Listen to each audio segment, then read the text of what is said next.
Good morning सर्वांना। तर सकाळी उठल्या उठल्या आपलं सर्वात महत्त्वाचं काम असतं ती मुलांचा टिफिन। तर मुलांच्या टिफिनमध्ये रोज रोज काय द्यायचं हाच प्रश्न आपल्या सर्व मुलांच्या आईला असतो।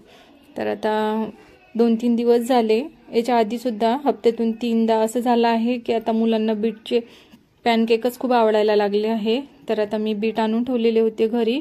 तर सुमित म्हणत होता की आज मला बीटचे पॅनकेकच दे, आणि खूप छान लागतात खरंच, आणि खायला सुद्धा चांगले लागतात। मुलं तसे जेवणात अजिबात बीट खात नाही, म्हणून आपण कशी तरी त्यांच्या पोटात गेले पाहिजे, म्हणून काहीतरी करून आपल्याला द्यायचंच असते। म्हणून मग मी बीट चांगले छान असे बारीक किसून घेतले आणि त्याच्यामध्ये थोडंसं कणिक ॲड केलं मिक्स करून। तुम्ही तुमच्या अकॉर्डिंग तुम्हाला जेवढं लागते तेवढं तुम्ही करू शकता, कारण आपण कणकीचे सुद्धा करत असतो स्पेशली, म्हणून मग त्याच्यामध्ये मी थोडंसं कणिक ॲड करून घेतलेलं आहे।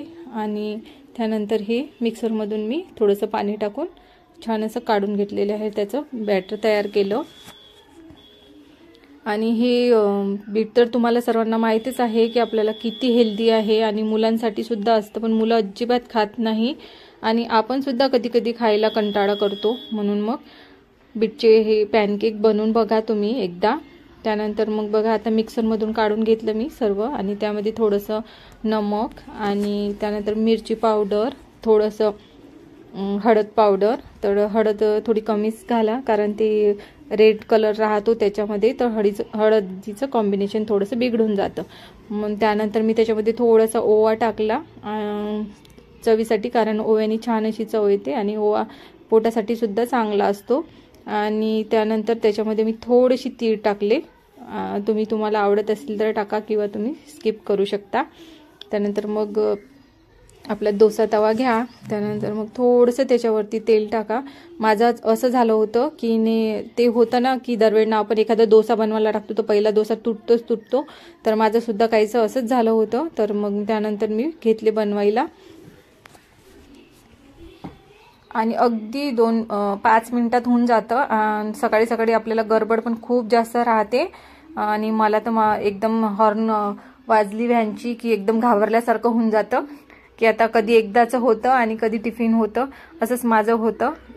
तर सुमित पण रेडी झालेला होता, आणि सुमितची स्कूल खूप लवकर असते, आणि माझ्या मोठ्या मुलाची स्कूल थोडी लेट असते, कारण तो 7:15ला जातो आणि सुमित 5:45ला जातो। म्हणून मग सकाळी आता 5:30 5:45ला मी उठते, आणि त्यानंतर माझं ब्रश वगैरे करून चहा वगैरे घेऊन मी मग माझ्या कामाला लागते। तर मग सर्वांसाठीच बनवून घेतले, कारण मग त्याचं झाल्यानंतर मोठा मुलगा सुमित मग रेडी झाला। सुमितला दूध, आणि आता मी पेंड खजूरचा लड्डू देणं सुरू केलेला आहे। नंतर मग मोठ्या मुलाला उठवायला आली इकडे, आणि त्यानंतर दूधसुद्धा गरम करायचं होतं, तर दूध गरम करायला घेतलं। आणि आज मला भरपूर दूध गरम करायचं होतं। तर आता तुम्ही विचारणार की एवढं दूध तू का गरम करत आहे, तर ते तुम्ही मला कमेंट करून विचारा, मी सांगते तुम्हाला नेक्स्ट ब्लॉगमध्ये। त्यानंतर मग बाकीची कामं, सुमित वगैरे स्कूलमध्ये गेल्यानंतर अर्णव पण स्कूलमध्ये गेलेला। तर अर्णवचं मला तितकं काही टेन्शन राहत नाही, कारण आता तो मोठा झालेला आहे, तो त्याचं सर्व आवडतो। फक्त सुमितचं थोडंसं टेन्शन राहतं, कारण त्याची स्कूल पण खूप लवकर आहे, आणि तो त्याच्या मनाने थोडासा लहान पण आहे। तर अशा प्रकारे सकाळी सकाळी खूप जास्त गडबड राहते। त्यानंतर मग पोर्च वगैरे झाडून घेतला।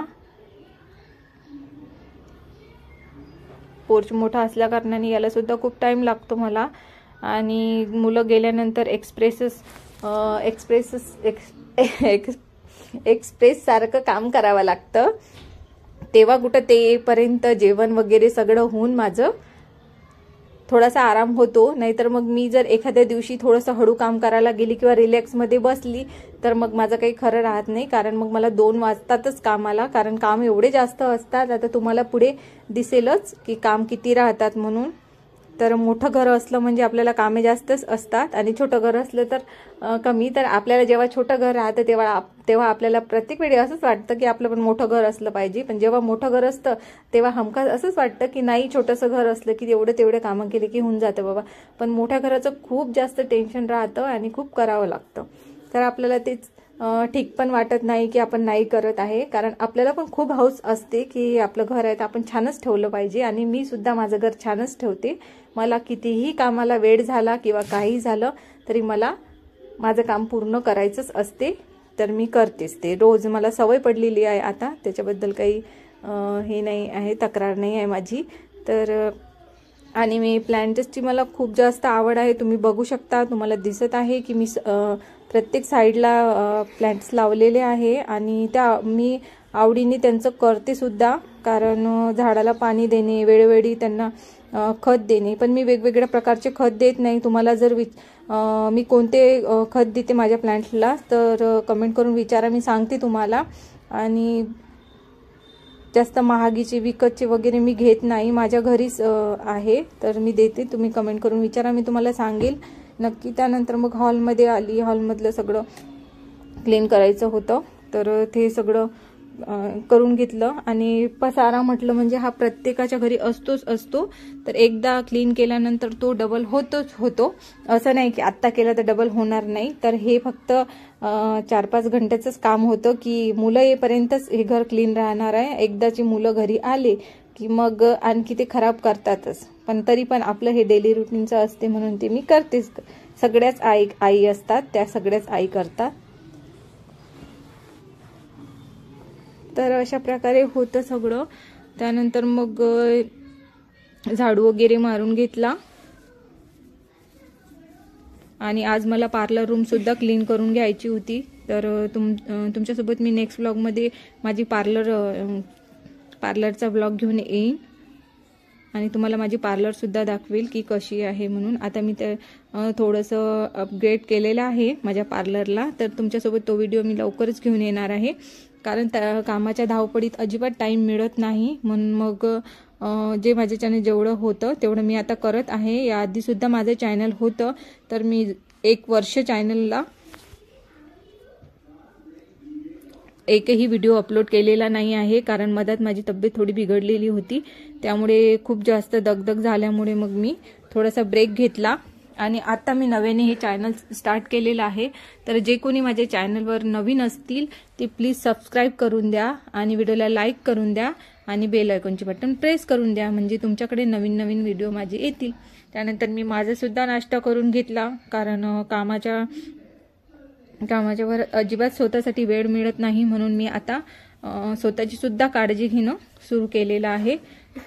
त्यानंतर मग मला बाकीचे तरी अजून कामं राहिलेलेच होते. मग नाश्ता वगैरे करून घेतला, यांना सुद्धा नाश्ता दिला आणि त्यानंतर मग भांडी वगैरे छान अशी घासून घेतली आणि गॅसवरती सुद्धा क्लीन करून घेतलात. आता बघू शकता तुम्ही, माझं किचनचं पूर्ण झालेलं आहे काम आणि डायनिंग वगैरे सुद्धा व्यवस्थित पुसून घेतलं. त्यानंतर आली आहे आता बेडरूममध्ये आणि बेडरूममध्ये ब्लँकेट्स वगैरेच्या घडी करून घेतल्या. आणि हे घरीच होते आणि ते गिझरचं काम चालू होतं. तर आता पावसाळा लागलेला आहे, तर गरम पाण्याची खूप जास्त गरज वाटते, म्हणून मग गिझर बसवलं त्यांनी. तर ते तिकडेच त्यांचं काम चालू होतं, म्हणून मग मी इकडचं काम करून घेतलेलं आहे. तर अशा प्रकारे होता आजचा व्लॉग. तर भेटू नेक्स्ट व्लॉगमध्ये.